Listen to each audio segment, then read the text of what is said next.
Gentlemen, you don't have enough talent to win on talent alone.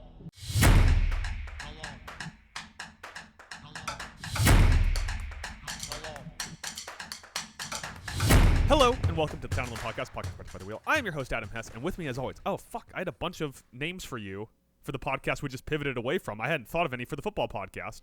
He's a man with a plan, Panama. It's Mike Regan. Man with a plan, Panama. Not very good. Did you ask me how I was doing? Yeah. I always ask you how you're doing. Okay. I don't remember you saying how you doing, Mike, but I'm doing good. I'm expecting a longer answer, so I went for a sip of coffee. I thought you were, the way you set that up, I thought you were going into diatribe mode. Double check if I have any diatribes right now. I don't think so. Want me to get you started? Like, I'll say a buzzword and you just go off on your diatribe? Say a buzzword. Immigrants. Nope, those don't spark any kind of diatribe for me, Adam. I don't know why that would for you. See, here's the problem. We initially were going to do a different podcast, and due to issues, we're not doing that one right now. No. So we spent the last 15 minutes in chat talking. Yeah. Which is something we used to do all the time when we were just friends instead of always doing podcasts. Right. But now I feel like we got all of our chatty energy out of the way, and we should just talk about football. I guess. Yeah. Huh? I have crap in the background.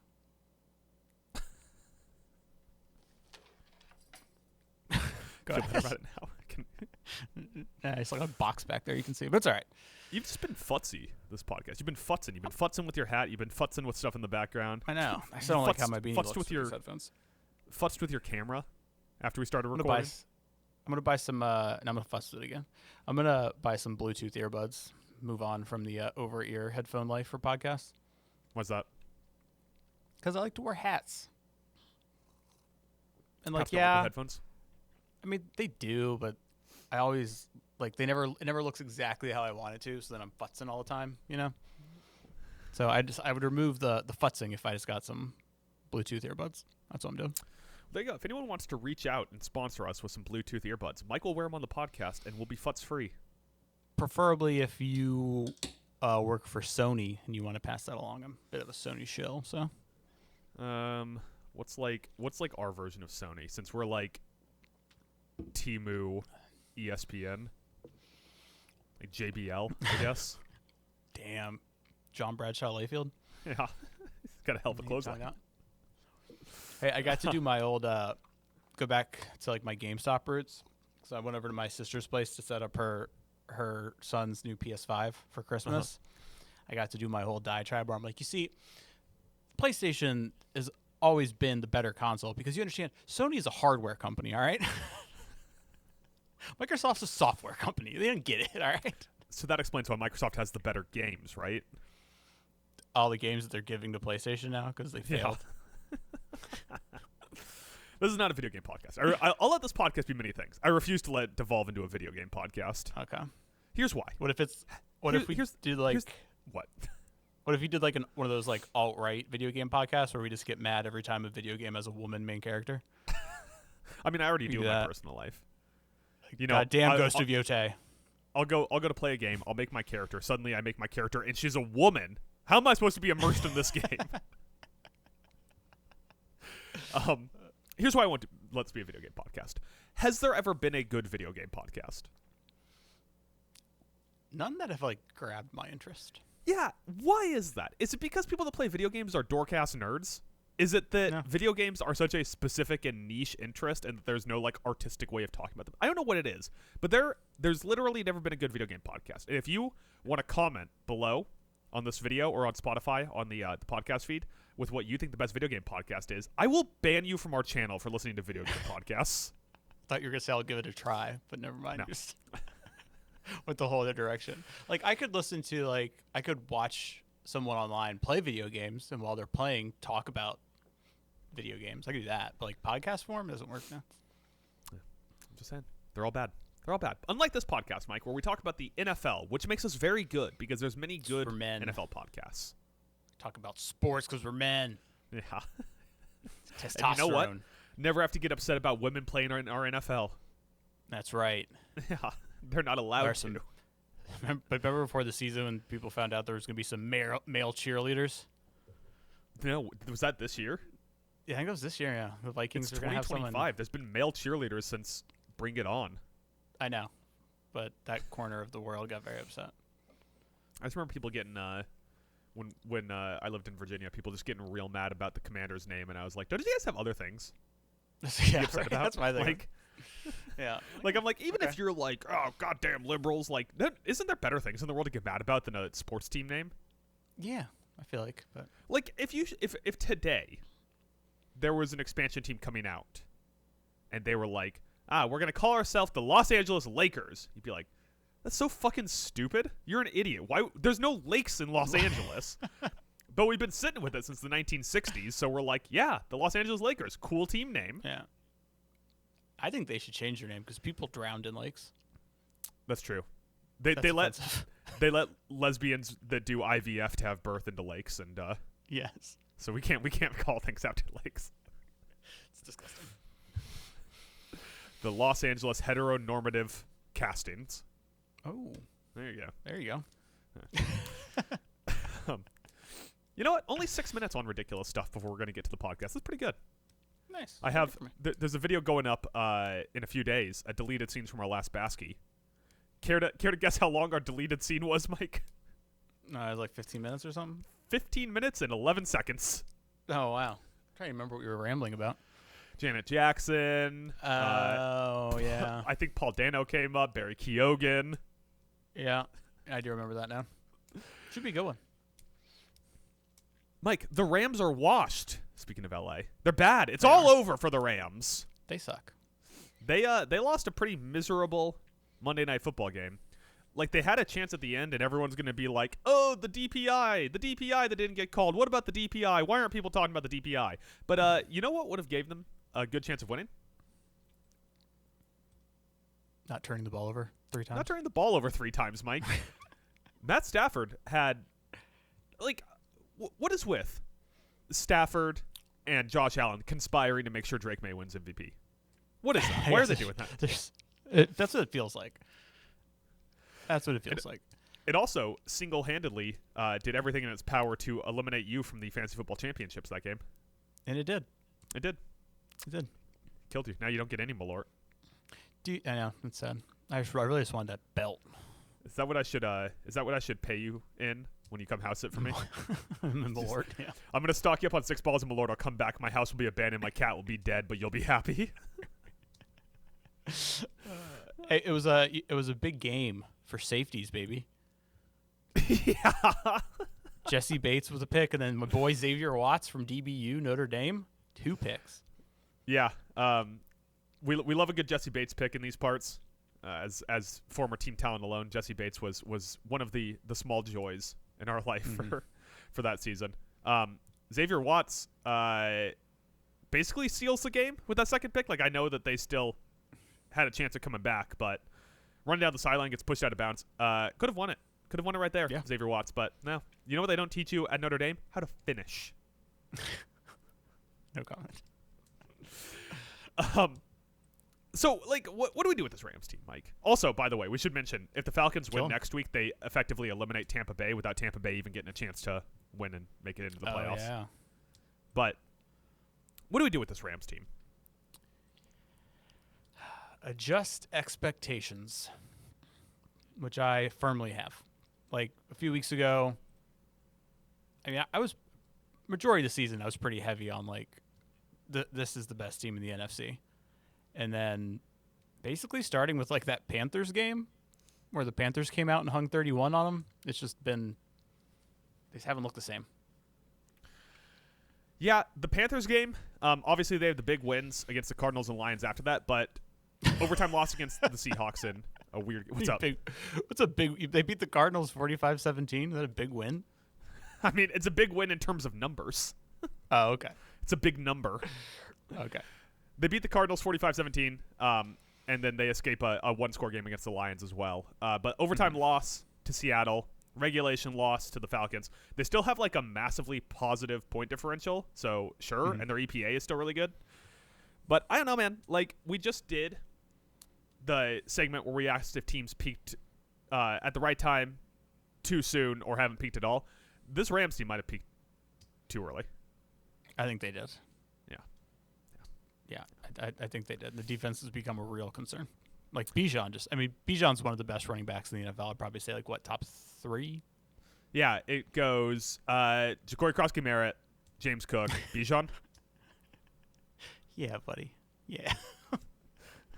Yeah, he's up there, obviously. You say that like when someone in like a Vietnam movie is gut shot and they're like, we're gonna make it back, right? We're gonna open a stand together. We're gonna finally sell ice cream to all those orphans.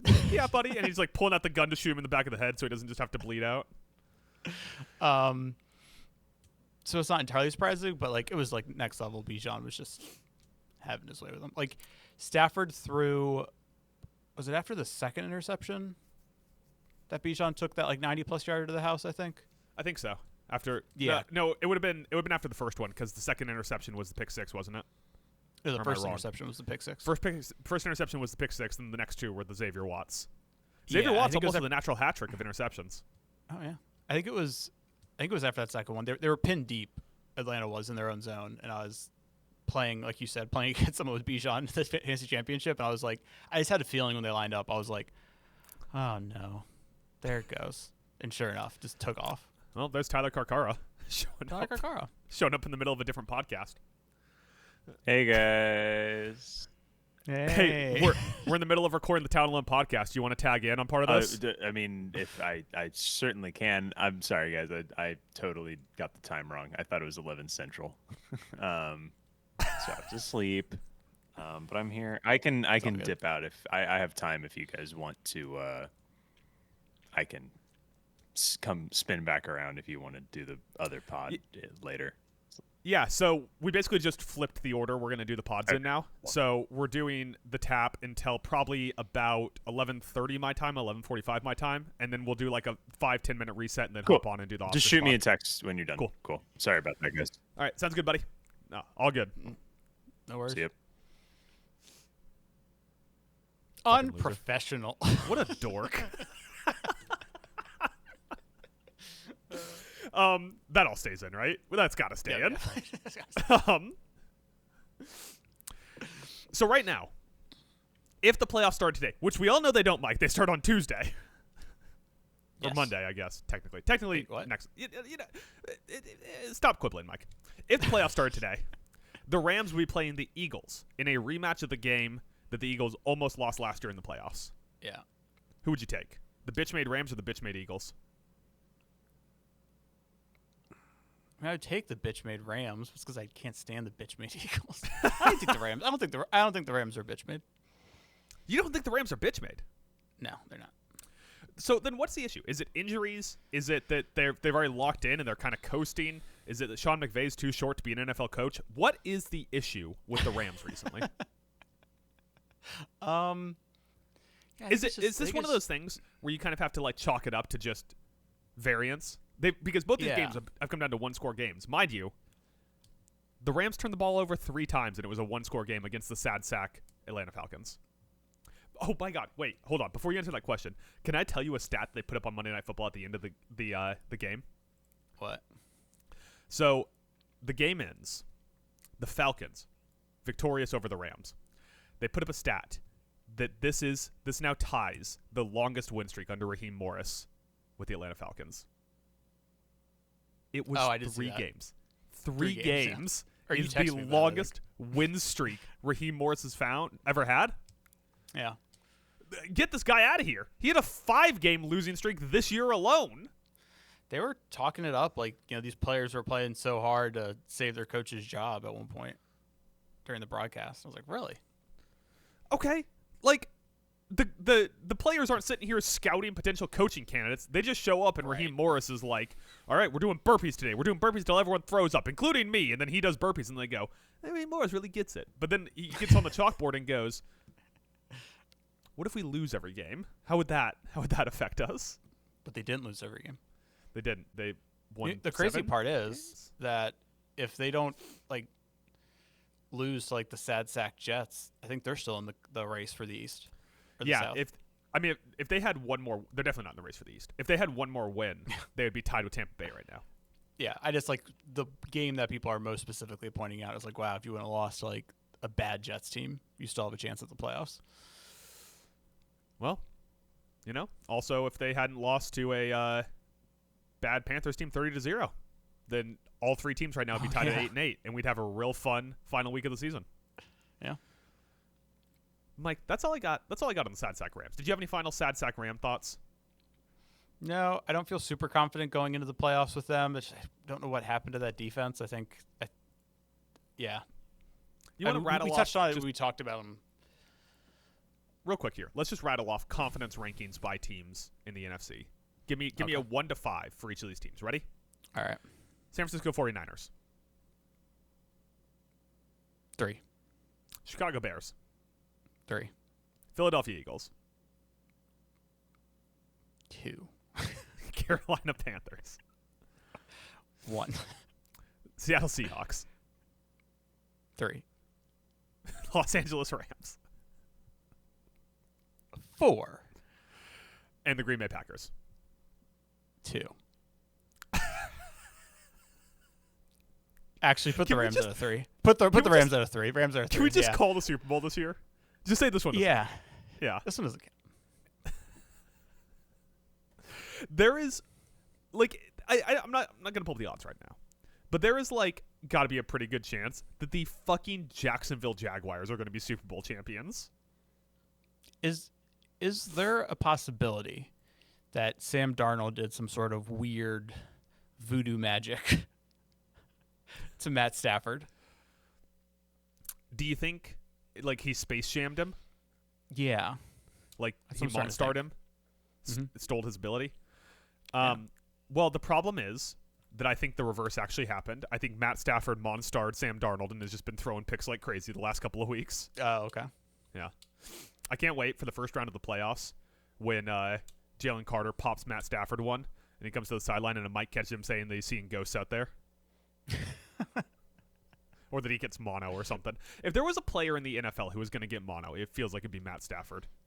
But it'd be it wouldn't be from kissing someone. He would get contact-related mono, which doesn't exist, but he would get hit so hard by a cornerback on a blitz that he'd get mono. Yeah. Yeah. Or he'd hit his hand on their helmet that had mono on it. If one day I find out that Matt Stafford died peacefully in his sleep, I would be so shocked. I'd be like, you're telling me that guy didn't die falling down a hill on a sled? I think this would be something dramatic. Yeah. And violent. If Matt Stafford made a Peyton Manning-esque transition to acting in Bradley Cooper movies, don't let him do any stunts, because the second you attach him to the outside of a plane and he has to hold on, a la Rogue Nation, he's going to die in a plane crash. Matt Stafford is the human who has experienced the most violence in the NFL, a very violent sport. I miss chubby Detroit Matt Stafford. Went to LA, now he's all thin, in good shape. Yeah. Same thing happened to Luka. It's just a shame. Shame. It's a shame. Mike, let's talk about the family Diggs. The brothers Diggs. I know they're not brothers, but you know what I mean. So, Stefon Diggs this week has an assault allegation come out about a December 2nd incident in which him and a former personal chef got into a dispute over payment, and he smacked her in the face and tried to choke her. Listen, very much not a funny situation. It's a professional athlete assaulting someone who is, even if he was assaulting a professional athlete, still not okay, but someone who is, for all intents and purposes, in a completely non-contact walk of life, who is not expected to deal with this kind of stuff. Why is Stefon Diggs getting into salary disputes with a personal chef? I don't know. And you know what? All you people out there online posting stuff that says Stefon Diggs when his toast is burnt, and putting a GIF to it, thinking you're funny. It's not funny. It's not funny. It's not funny. Did I was waiting for you to say that you made that post. I didn't. I saw a lot of them. They were Stefon Diggs when enter blank food situation here, and there was something. And then each one I was like, no, not funny. Because it's not. It's a serious situation. This is one of those things. It's an evolving picture right now. We don't know what the ramifications of it are going to be. My guess is that we are mid Stefon Diggs, Antonio Brown turn here, and this is probably the downfall of his NFL career. Well, that's obviously secondary to the fact that he assaulted another human over money. Right. Yeah. It's hard for me to comment until we know the full details and what the outcome is going to be. Yeah. My stance on this is always get your information as up to date as possible before making any assumptions. Always believe victims in these situations, but also allow due process for time for all the information to come out. It's been a crazy year. Well, it's always a crazy year. But for people in like food, for NFL personalities and people in food related industries, because Mark Sanchez also got into it with that Uber driver. Do you think the Uber driver was an Uber Eats driver, or do you think he was just an Uber driver? For some reason in my head, I thought it was an Uber Eats driver. I thought that was the story. It makes it funnier if the guy's holding a pizza while he's stabbing Mark Sanchez.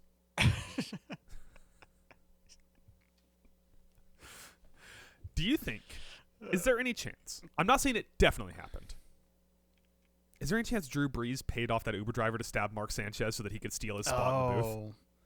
Yeah, that'd be wild if Drew Brees had to resort to underhanded tactics to surpass Mark Sanchez. Mark Sanchez is pretty good in the booth. I'm just saying, in their previous work, that was never the case. Right, Didn't have to really worry about him. So the other Diggs, Trevon Diggs, cut from the Dallas Cowboys with 1 week left to play, netting the Cowboys a massive dead cap hit, and really raising questions about why they signed him to one of the highest cornerback extensions in the league, only to a year later signed Deron Bland to a slightly higher cornerback extension. Yeah, and then cut. How much dead cap are they eating on this? I'll double check. But since then, he's missed a season due to injury, missed some more time due to a concussion, and has been generally ineffective when on the field. Which everyone who watched him either give up touchdowns or interceptions every play could have told you that was going to happen. Yeah, he was all boom and bust. So once the interception started to dip a little bit, you'd be like, "Oh God, what are we dealing with here?" But I mean, Jerry needed the money because he said that they want Jadeveon Clowney back. So got to free up cap space somewhere. Talk about another picks or touchdowns guy. Yeah. So their dead cap hit for Trevon Diggs is $12 million this year. Oh, that's not bad. Yeah, I guess in the grand scheme of football things, it's not bad. It's still bad business. Oh, yeah. I mean, you guys just signed him. I guess cut your losses now. Next year, his dead cap hit is $5 million, which will be less than Zach Martin, who they still have a $16 million dead cap hit on. Jesus. So Diggs, just in 2023, just 2 off seasons ago, signed a 5-year, $97 million contract. That was a bad contract at the time. Can we figure out how to make Jerry Jones immortal? That's all I'm asking. That's all I want. For the sake of your team? Yeah. I like all I want. If I had 3 wishes, I would definitely waste one on making Jerry Jones immortal. That's a waste of a wish, man. I'd never have to worry about the Cowboys. You know how nice that is? Imagine if there was a team in your division, say, just for the sake of argument, they wore green. Yeah. And you never had to worry about them as long as you're a football fan. I mean, I'd waste a wish on having a date with Jeannie Buss, but I still think your wish is dumb. You would just do that for the gimmick too. You wouldn't even be like, I'm going to get anything out of this. You'd be like, you'd be on a date with Jeannie Buss, and you'd be like, you can go home if you want. I just wanted to say I went on a date with Jeannie Buss. This is all for content. What's next for Trevon Diggs?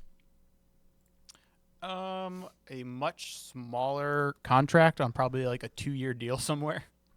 So since he was waived, currently on waiver wires, it's about a $450,000 cap hit if you pick him up. And is he healthy enough to play right now? He was playing right before he got cut. Okay, that's what I thought. He played last week. Oh God, the Bills are going to pick him up. If he clears waivers, which he probably is going to clear waivers, the 2 front runners to pick him up are the Bills and the Bears, as they both are hurting at cornerback. Now, bringing in Trevon Diggs as your dime back or your third back in a nickel set, not a bad piece of business. Yeah, especially if it's on the cheap. Having Trevon Diggs at $97 million, bad bit of business. That's bad business. Yeah. Like, part of the deal. Like, Diggs and White out there give you the versatility to have a great zone cover corner and a great man cover corner. The problem is they can't do the opposite. I think they got 2 good knees between the both of them. Just tape it together. You can save time. You just call him Trey. Yeah.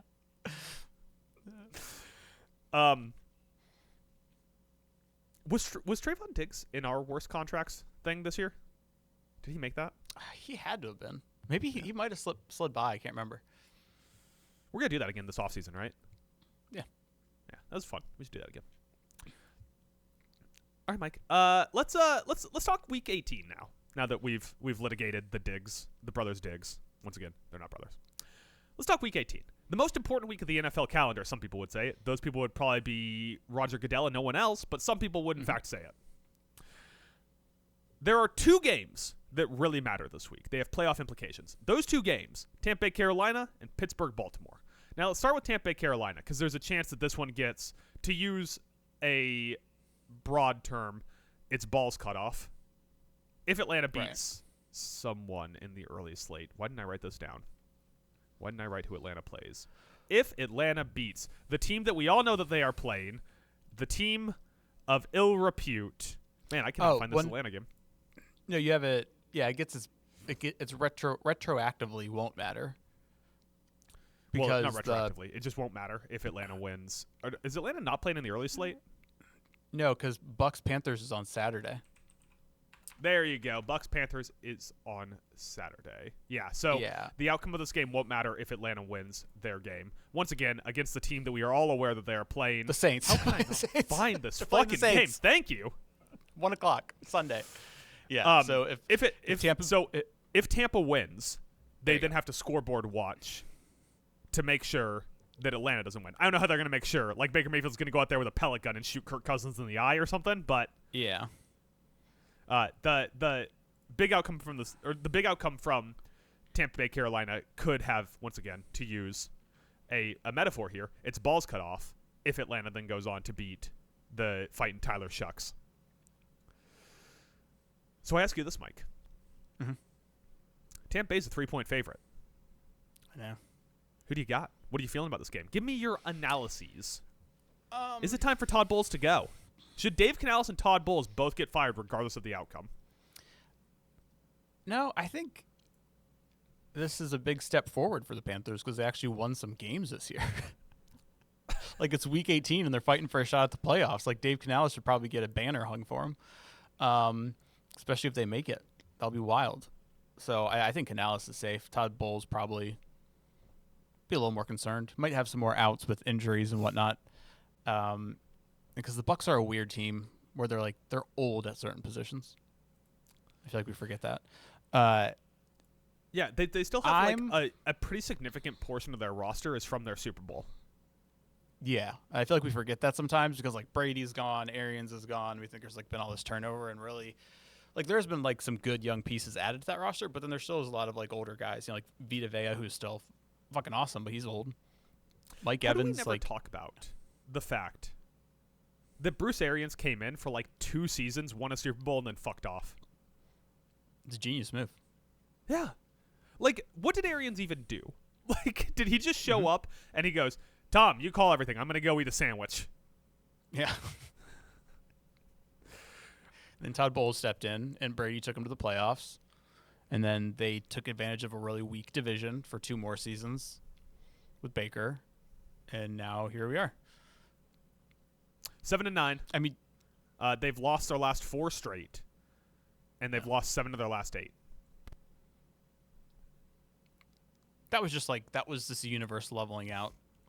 Well, I should say the pendulum swung heavy the other direction. At first, the hot start they got off to, it was all right, all these wins are tight 1-score wins. That was the storyline. Baker did it again, and it's that's great, but eventually it's going to start to swing back the other direction. Unfortunately, it didn't just level out. It kerplunked the other way, if that's an actual word. I think it's a board game. It is. The one with the little sticks you pull out and the balls fall down. And then once they all fall out, you go kerplunk and you smack your mom. At least that's how we played it at my house. I'm obviously riding with the man who I will never sell my stock on, Bryce Young, baby. Roll 53 passing yards last week. Roll damn tide. I think we gotta. I definitely want to do picks and all these specific predictions for each game here, but we have not unpacked how weird this Tampa season is enough. Yeah. Like, they beat, and these are different teams early in the season, but they beat the Texans, 49ers, and Seahawks. The 49ers at that point were starting Mac Jones, so they didn't have Big Cock Brock out there. But they beat Brock. 3 playoff teams.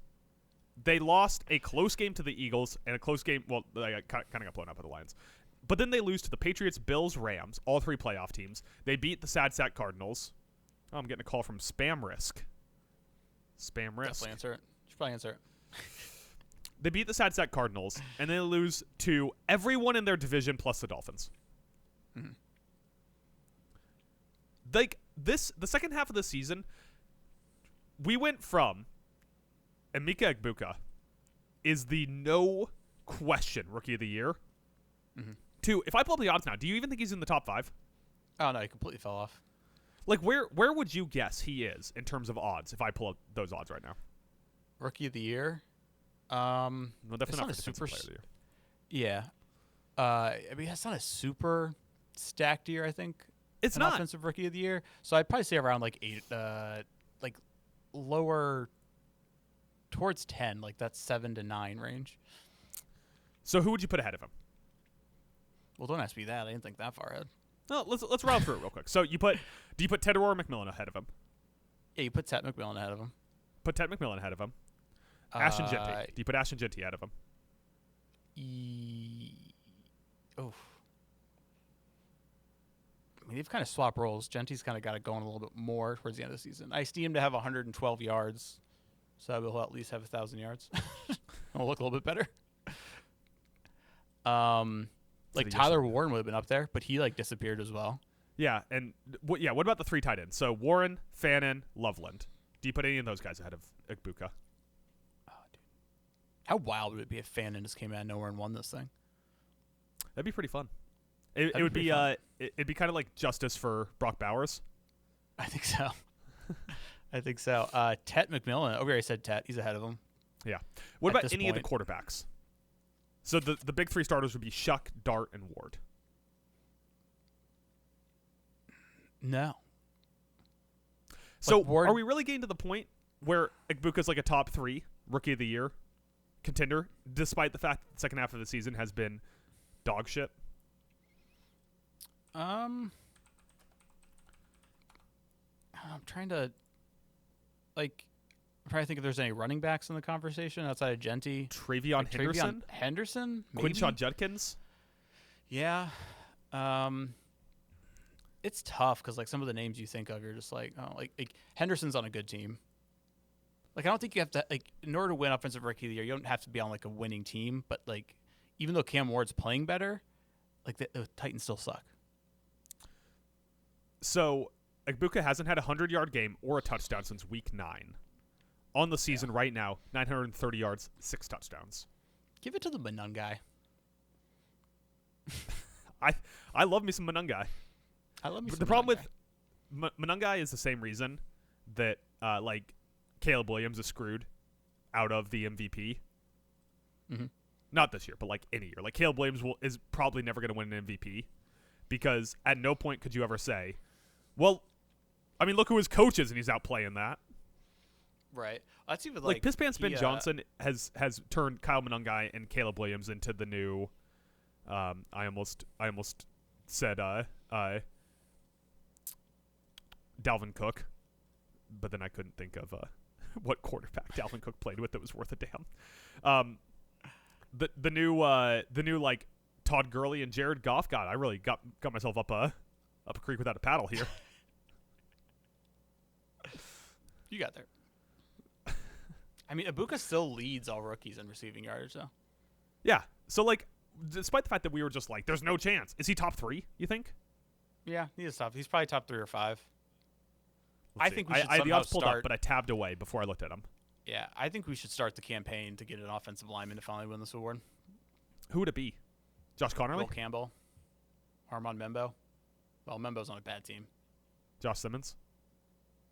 Good year for offensive linemen. Even Kelvin Banks. Good year for offensive linemen. Yeah. Outside of that one that didn't go very well. What was that one? You know, that one, that really bad guy. That really bad guy. Yeah. Fucking Connerly, man. Oh yeah, I know what you're talking about. I was trying to let it go. I don't want to pick on you too much. He's currently 4th in the odds. That sounds behind right. McMillan, Can you Shuck, and Henderson. Shuck? We're gonna do this with Shuck? He's gonna come in for like the last what? Hey, shouts out NFC South. 3 of the top 4 Rookie of the Year odds. Fucking Just saying. unbelievable, dude. So let's go back to this game. Tampa Bay, Carolina. Who you taking? And give me an oddly specific prediction. I am taking the Panthers, obviously. And my oddly specific prediction is that. Give me a second. I'm going to make this a really good one. Uh-huh. I really love this because now I have to edit. Yeah. I know it's every time you're like, I hope this gives me enough stuff to edit. Like, I want a lot of pauses. I don't want to be able to Photoshop while I'm editing this. I really have to be. I want to be able to have to be dialed in to the audio. All right. I'm gonna say Bryce Young hits Xavier Legette for the game-winning touchdown. Have you ever heard Xavier Legette talk?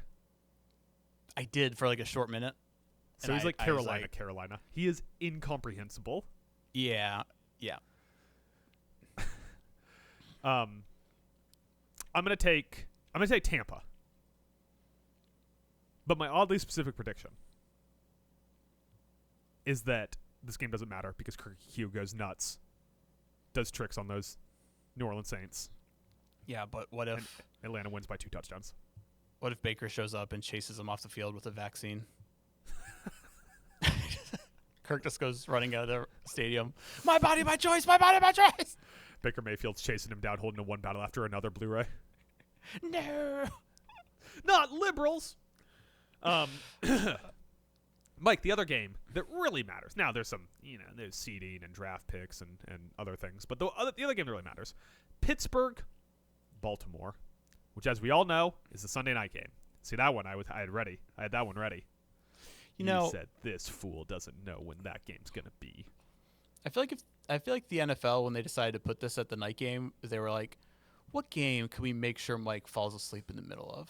Like, Baltimore, Pittsburgh. That's going to be as boring as possible. Yeah, that not gonna be like that Chiefs Rams game we got a few years ago that was like 45-41 at the end. Yeah. So Baltimore's hot. Pittsburgh is not. DK Metcalf is still suspended for this game, by the way. We never even talked about that. That was crazy. You grabbed that man and punched him. My best joke about that was that a prominent black athlete punched someone in the crowd in Detroit. No, you didn't just transport back to the 90s. I was talking about around my family, I think it was like Christmas or something like that. People were over, and someone said, well, it was a Steelers fan he punched, right? And I was like, the dude had blue hair. No, it was a Detroit fan. Yeah. Didn't DK say that the guy said something? He said a racial slur. Yeah. Yeah. Which, kind of like when Myles Garrett started swinging his helmet at Mason Rudolph all those years ago. Yeah. I'm just prone to believe him because why would a $230 million athlete who has nothing to gain and everything to lose start trying to punch a fan in the crowd? Well, the funny thing was, I also heard that the dude called DK by his government name. Yeah. So that's what the guy is saying. Yeah, and then okay, gotcha. Because then after DK said that, he said something like racially, insensitive or whatever. He did a press conference, the guy who got punched, and once again referred to him by his government name. I was like, now I feel like you're trolling, bro. Well, that guy also, he reportedly had issues with DK when DK was in Seattle. Who is this man? I don't know, but I believe he got banned from the Seattle games. He got banned from the Seahawks games. He's like the guy from Happy Gilmore who follows him around. You will not make this putt, jackass. That's exactly what he's like. That's exactly what he is. Where is Shooter McGavin in all this? Who's paying this man? Right. But back to this amazing Pittsburgh-Baltimore game that – did you say Lamar's coming back or – So Lamar's questionable. TJ Watt is questionable. DK Metcalf is suspended. Do you think Why the loser – they shouldn't let anyone from the NFC or the AFC North into the playoffs this year? It's so funny how this season turned out to where it's like, what's the dumpster division? Let's look. I mean, yeah, NFC South, they're always a dumpster division, but surprisingly, the AFC North as well. Yeah. No one saw that one coming. Do you think whoever loses this game, that coach may actually no longer be coaching that team coming next year? I think what is more likely if the Panthers lose is that Lamar gets traded. No way. No, You mean once if the again, Ravens lose? What did I say? You said the Panthers. If the Panthers lose, Lamar's definitely getting traded. Yeah, that'd be wild. Yeah, if the Ravens lose, I think Lamar gets traded. Really? They're once again having these issues crop up, and they had these issues when Lamar had his contract sit out, where they have trouble getting a hold of him. They have trouble communicating expectations because he doesn't have an agent. His mom's his agent, and they don't know how to play the game, which is such a bullshit gatekeeping thing to say. But there's some aspects in which that's true. For instance, being able to get a hold of someone who can talk to you about expectations. Yeah. Lamar's mom isn't a professional agent. She's done very well. Her son is very rich and has won an MVP or two. I can never remember. And they keep all the money in the family. And so good for them. And if that's the way they want to go, more power to them. But it's got the Ravens to the end of their rope. And they're once again having issues with Lamar on rehab and Lamar on expectations when he's supposed to play. And apparently him and John Harbaugh are once again not communicating. And so I think if push comes to shove, you say, all right, who do we kick out of here? The guy who's been here for whatever, like 20 years and won a Super Bowl with Joe goddamn Flacco? Or the quarterback who we've had 6 really good seasons with, but is inconsistently able to play. He's had 2 seasons where he has been first or second in EPA per play, and basically every other year he's been in the low 20s. He's an inconsistent top end player. I think Lamar Jackson's extremely talented. I think some of that is the fault of the offensive coordinator, of the entire offensive staff, and even to a level the GMing, because your best wide receiver is Zay Flowers. But Lamar Jackson doesn't deserve to be in the Patrick Mahomes, Josh Allen conversation anymore.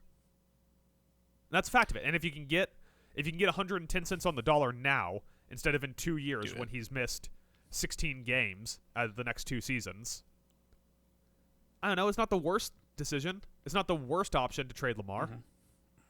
Okay, so I'm sorry, scenario. You are Baltimore Ravens GM Eric DeCosta. You're chilling. You're at your office. Season descended. You didn't make the playoffs. Your phone rings. You answer. It's Duke Tobin from the Cincinnati Bengals.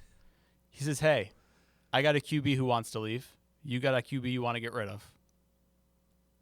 Let's make a swap. Let me ask you this. Who has to throw a draft pick into that? Just when I'm going to count down. When I say 1, you tell me. 3, 2, 1. Baltimore. Okay. See? So that answers your question. Duke Tobin says no.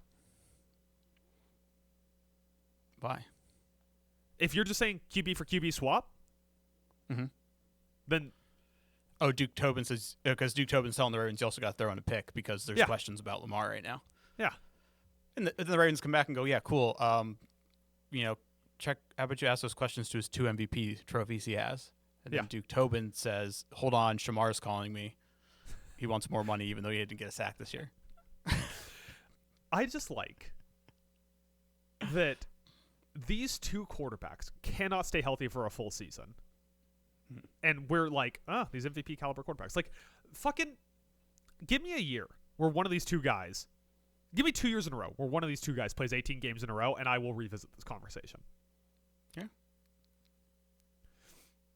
You know how many games Josh Allen misses, despite the fact that he gets hit by hammers and trucks and sleds every single game? He hasn't missed a single game since his rookie year. Yeah. Like, I once again, like, your priorities are your priorities. You're your own person. If Lamar Jackson is saying, I want a lot of money and some MVPs, and if I don't win a Super Bowl, it's fine. Yeah, like Myles Garrett. Dude, we're not giving him shit. Yeah, you're on a great path. Same thing with Myles Garrett. Exactly. Like, if your goal is to be a phenomenal athlete in a sport and not, like, in the conversation for all-time great because of rings culture. Cool. You guys are nailing it. But if Lamar is like, I want to be a Super Bowl winner, then, dude, you got to figure out your shit with the NFL. Like, maybe it's time to get an agent who knows how to communicate with teams. Maybe it's time to play through an injury or two to make sure that your team stays in playoff contention. Like, it's just depending on Lamar's goals, he's either going about this completely the right way or completely the wrong way at this point. So I say all that to say, if the Ravens lose this, and that you have to either trade Lamar or fire John Harbaugh, I think you should do both. Sometimes you just got to freshen it up at coach. But if it's one or the other, trade Lamar. Trade Lamar. Okay. Now, do you think if Pittsburgh loses, 2 questions to this, not to take over the segment, but one, will this be Aaron Rodgers' last game in that event? Or is he going to talk himself into one more year, in your opinion, without knowing him, obviously? And 2, will we have the news break shortly after the season where Mike Tomlin and the Steelers have decided to mutually agree to part ways? So, starting with your Aaron Rodgers question, I like how the roles have switched. Usually I'm the one that's like podcast hosting and asking you questions, and then you start talking, and I'm like, I'm going to check TikTok. Starting with your Aaron Rodgers question. I think there is very few things in life that are driving Aaron Rodgers. Like, he famously talks about how after winning the Super Bowl, he won and went, oh, that's it? Like, he thought this was going to be like his crowning moment and went, no, the next day you're just back to work. Like, your life doesn't really change that much. Mm-hmm. So I don't think Aaron Rodgers is necessarily driven by winning a Super Bowl because he thinks that's fulfillment. Here's what I think. I think Aaron Rodgers is a deeply spiteful person who has put on a very, very good facade of that going away. But at his core, Aaron Rodgers wants to erase Brett Favre from history so badly because of how Brett Favre treated him when he first got there that I think Aaron Rodgers wants to win a second Super Bowl just so we can have more than Brett Favre. Yeah. So, what's up? I see, it's crazy because it's like he doesn't like how Favre treated him, and it's like I would love to get Jordan Love one-on-one with no cameras to get his opinion on how Rodgers treated him. It would just be interesting. Jordan Love would be like, yeah, I went into the quarterbacks meeting and he just started talking about fluoride for 35 minutes straight. Rodgers just seems like the kind of guy when he first met Love, at the team facility. Like, she was like, hey, man, welcome to the team. They pulled him in. He was like, this is my fucking job, and you're not getting it. Oh, I mean, famously, he was as pissed as Kirky Q was when they drafted Michael Penix. Rodgers was upset about the Jordan Love pick. Sorry, if there's one guy in that situation, between Cousins and Rodgers, who'd have the right to be like, what the hell, and be upset, it's not Cousins. But I think that one person has a resume. If Pittsburgh that's all. Flames out, Rodgers comes back. The question is, does he come back to Pittsburgh? As for Mike Tomlin is the most dude it's time to go coach on the planet. He's turned into Jeff Fisher with one more win. It's an amazing. Put that on a T-shirt. I love that. Jeff Fisher with one more win. And it's like a fucking coin flip at this point. Who's gonna make the playoffs here? Not to spoil where we're going with this. It is a 1.5 point line between these teams. In Baltimore, 1.5 points. It's a fucking coin flip. Who's going to make it into the playoffs? And they make it into the playoffs. The 95-year-old Rooney family is going to continue to hire Mike Tomlin to coach their NFL team. Yeah. But when the Patriots cut ties with Belichick, when Seattle cut ties with Pete Carroll, even to a lesser extent, when Philly cut ties with Andy Reid. Sometimes it's simply, you've been here too long and it's got stagnant. It's why everyone should get divorced after 15 years. At a certain point, things have not changed enough, and you just got to shake shit up. I agree. And Tomlin, for all of his qualities in terms of locker room control, just think about the number of people that have left Pittsburgh, and not fully like Antonio Brown, turned out to be completely off their rocker, but just never succeeded elsewhere. Went somewhere else and had personality issues that didn't come out when they were in Pittsburgh. The man deserves a Nobel Peace Prize more than he deserves another Super Bowl ring. Yeah. But I think it'd be great for Tomlin to leave for a couple years, go podcast, cuck Bill Belichick and date Jordan Hudson, and then come back with some new ideas, fresh face, new staff, a different way of seeing the world. So to answer your question, I think Rodgers comes back, and I think Tomlin should get fired regardless of the outcome. Yeah, and I think Tomlin, just speaking that real quick, I think he would be – he's only 53 because he took over that job at the Steelers when he was so young. Like, take a year off, and then you're going to have teams getting ready to offer you big money. And he can make And also, Bill Simmons, if you're listening, if he's going to take that year off, get him on the pod a few times. I feel like Tomlin would be a good podcast guy. I'd like to hear some of the stuff he'd say. Tomlin would either be a great podcast guy because he's like memoirsing it. He's like, here's all the skeletons in the closet I'm going to unload now. Or he'd be terrible. He would just be tight-lipped. He'd be like, I ain't saying shit about fuck. He just seems like a guy who'd have a lot of good, like, Tomlinisms, you know? Yeah. Like, he'd be like, it's one small step for man, one giant leap for mankind, you know? He would say things, you'd be like, what? Huh. Oh, yeah, you know, that's actually a pretty good, I'm going to steal that. Seems like he'd be that kind of guy. All right, we move on. I will say this is going to be a conversation for, like, a post-season pod, but there is, like, something to break down there about going back to Rodgers to where he is fueled on spite. So is there, like, a way he gets to the playoffs, loses in, like, the first round, and he was like, all right, good run. Like, what is the, like, storybook ending for Rodgers? Because if it's, like, get back and win another one, but then that feeling sets in the next day, you know? Yeah, I think if he just returns a kick for Notre Dame, that'll probably do it. I'll do it, okay. All right, so 1.5 point line. Wait, I'm looking at the wrong game. I got 3.5. Yeah, 3.5 point line. Can someone tell me why I can currently bet Texans at Ravens -1.5? Yeah, you're looking at the wrong game because this game is also in Pittsburgh. Yeah. Okay, so in Pittsburgh, 3.5 point line, which also you can bet Pittsburgh or Texans at Pittsburgh right now. What a wild world we live in. 3.5 point line in Pittsburgh towards Baltimore. I'm guessing that means that they think Lamar is playing because I don't know how the third string quarterback, because Huntley went out too, so I don't know how the third string quarterback on Baltimore gets a 3.5 point line, but hey, 3.5 point line with Baltimore's favorites. Mike, who are you taking and your oddly specific prediction? It's a fun battle. Like, which one of these coaches that people are fun battle after another? It's a fun battle after another. Like, which one of these coaches that everybody's like, all right, time to go, is going to have that one last great coaching performance? I'm going to go with the home team. I'm going to take the Steelers. Because I don't think the first time they played, they kept Henry relatively in check. He didn't really kill him. It was a 25 for 94, sub 4 average. So they kept him relatively in check. I am worried about the DK injury, but you know what? It doesn't matter. Not injured. Because my specific prediction is the absolute fucking unit that is Darnell Washington, baby. Also injured. Is going to sit on the bench. Because apparently he's hurt. Fuck. Ben Skoranek? All right, fine. New prediction. All right. 100 all-purpose yards out of both.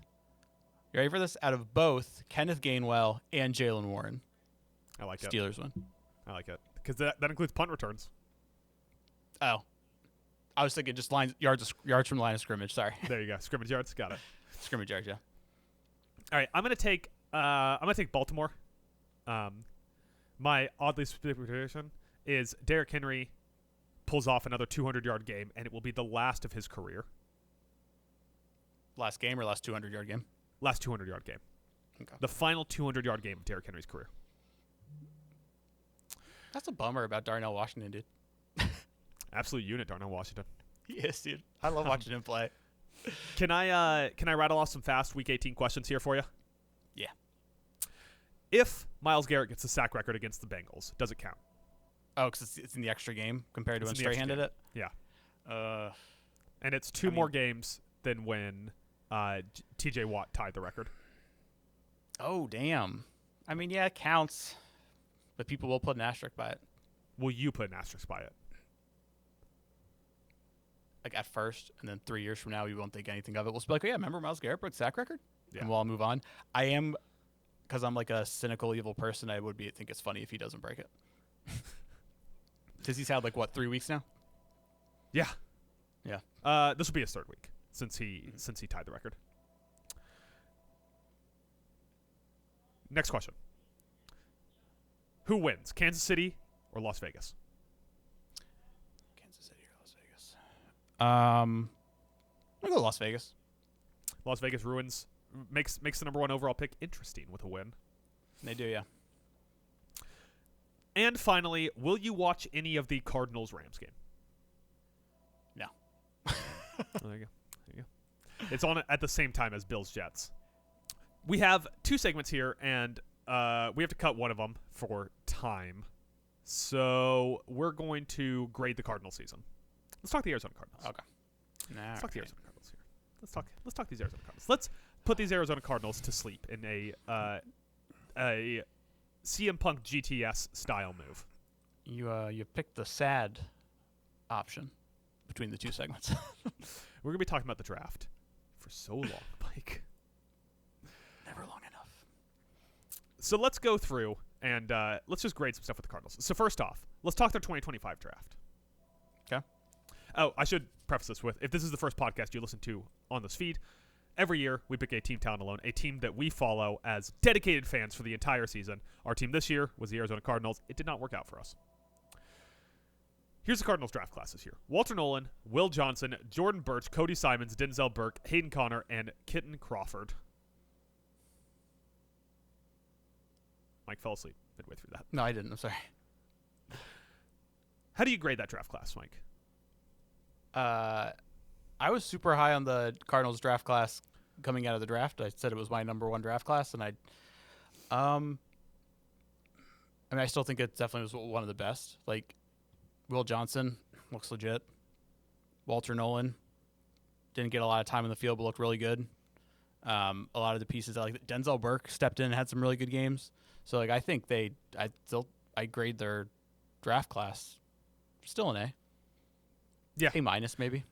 Yeah, I mean, getting 3 rotation players out of it. Walter Nolan's going to be a question mark. We'll see how much he plays over the course of his career. Mm-hmm. Just because it's, he really didn't play a lot of games this year, man. Like, he looked good when he did, but he did not play a lot of games. Yeah. But let's talk about the 2026 Cardinals draft. So first off, they have all their own picks in each of the next 3 years, and they have no additional picks. I don't know if I've ever seen that before. For the next 3 years, they have exactly 21 picks, all their own. If you're the Cardinals, what are you prioritizing in the 2026 draft? Based off, A, the strength of the draft, and B, what the Cardinals need. That is... I like their offensive line. I don't think it's terrible. Obviously, they got Paris Johnson Jr.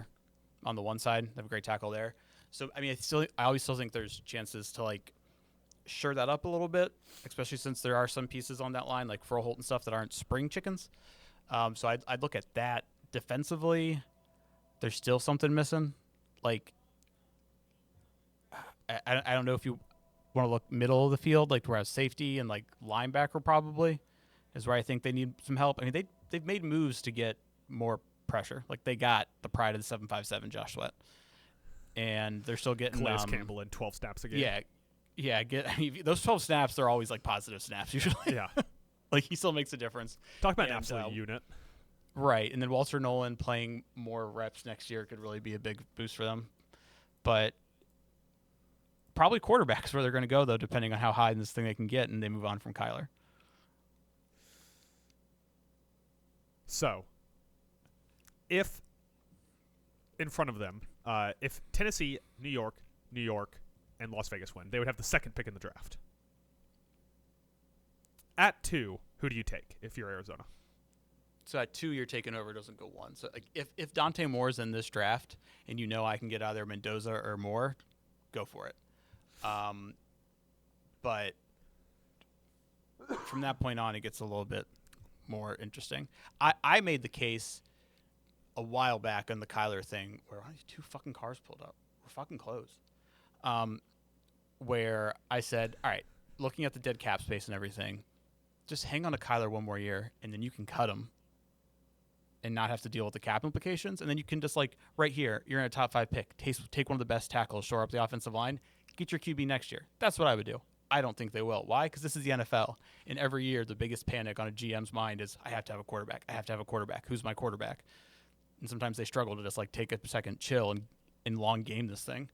So I think if they get in that top 5, and especially if Dante Moore is a go for this year's draft, they're going to be getting either Dante Moore or Fernando Mendoza. I wouldn't hate it. Wouldn't love it. Right. Like if I'm running the Arizona Cardinals, what I'm hoping for is we stay in the top 5 around pick 5. We get a top tackle or a top defensive piece, like a core defensive line or a core offensive line, and then we just suck butt next year. I mean, mind you, if they suck butt next year, everyone's getting cleaned out, but we'll talk about that in a second. They suck butt next year, and you're the top of the draft for a strong QB class. You get Julian Sayin or something. Mm-hmm. Yeah. But to continue grading, Mike, the coaching staff. I guess we're not really grading this, but do you clean house? Do you keep anyone? Drew Petzig? Is Drew Petzig going to stay on the roster? Do you keep Drew Petzig? I'm cleaning house. Yeah.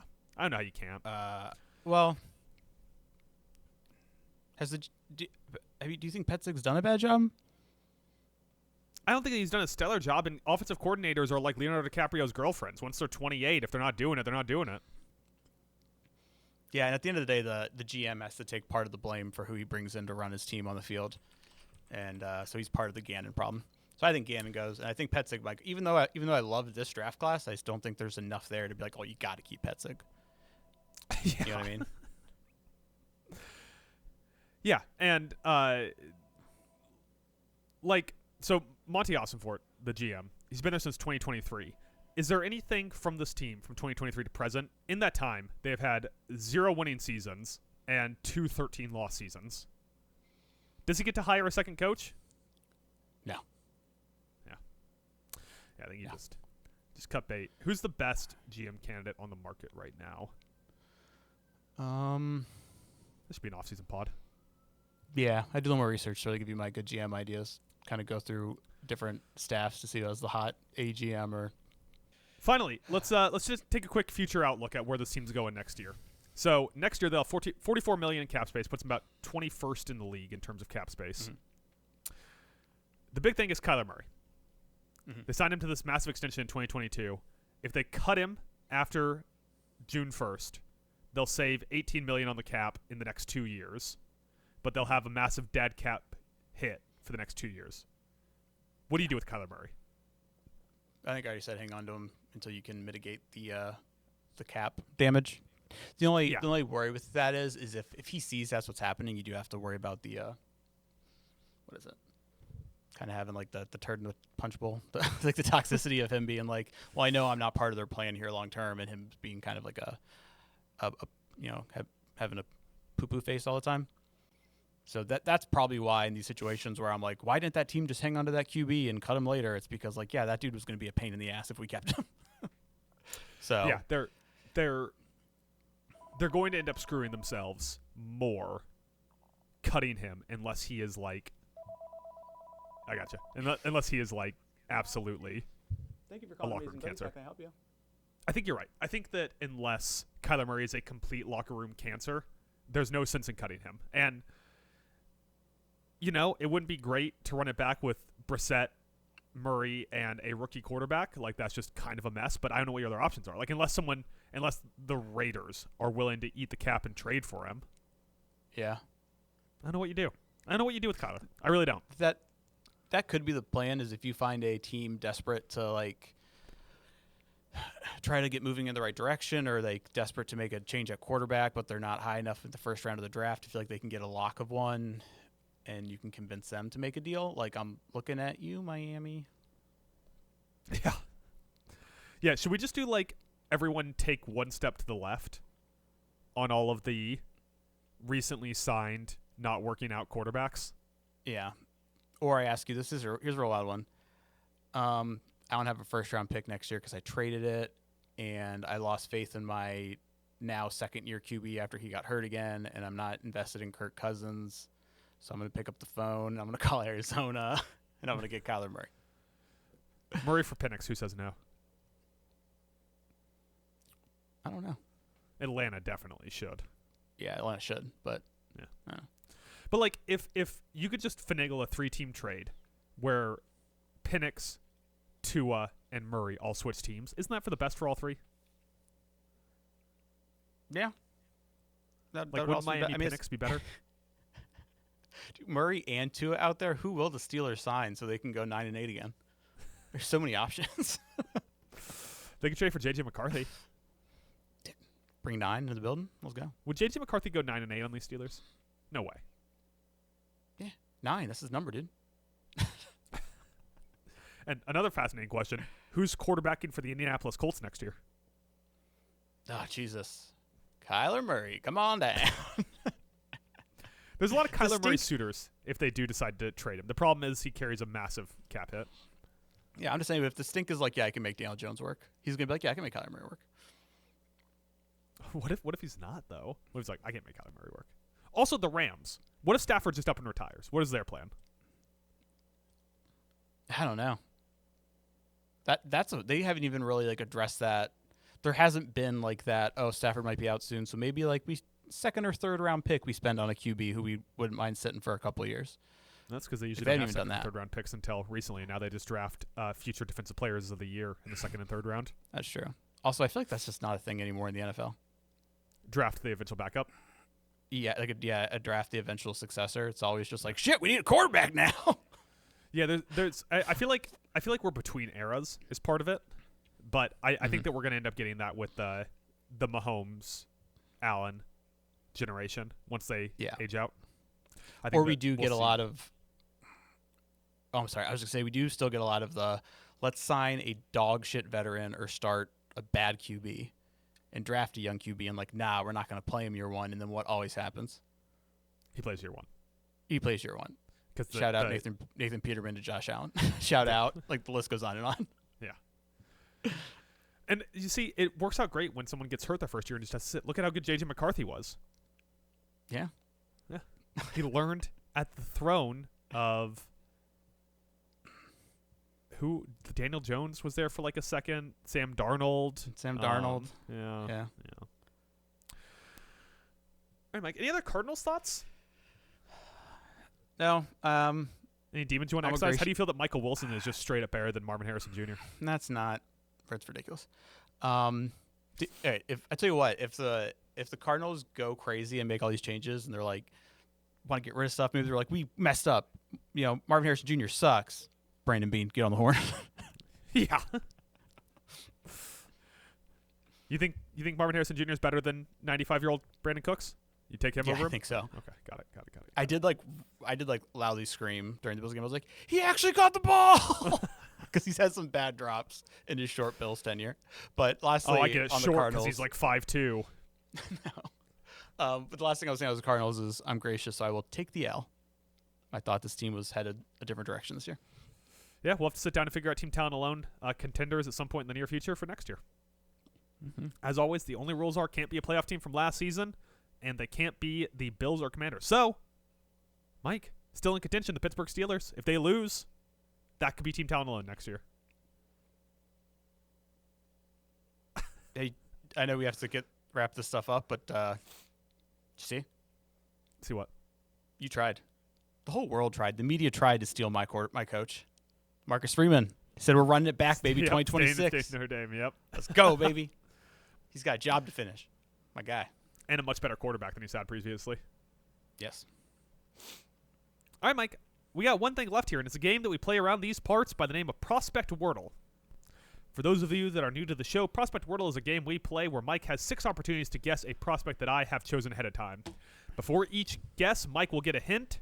Those hints in order are height and weight, projected draft day, class or times transferred, position, conference, and finally, team.